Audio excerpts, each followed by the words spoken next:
guys! Welcome to my YouTube channel. I'm going to share sa inyo kung ano ang aking ginagawa sa work immersion.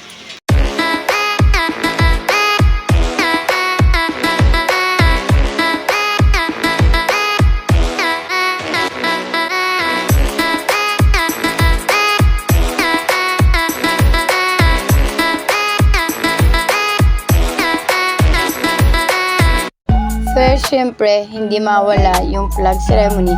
Every Monday morning namin itong ginagawa. At pagkatapos namin mag-flag, ay pumasok na ako sa opisina na tig-work commissionan ko. Bumati ako sa mga kasama ko ng good morning. Sa loob ng opisina, lahat ng papel na nakikita ninyo ay aking ginagawa at inaayos. Dito ako ay nagutom na kaya ako ay kumain. Tapos ko kumain, ay pinatuloy ko lang ang aking ginagawa.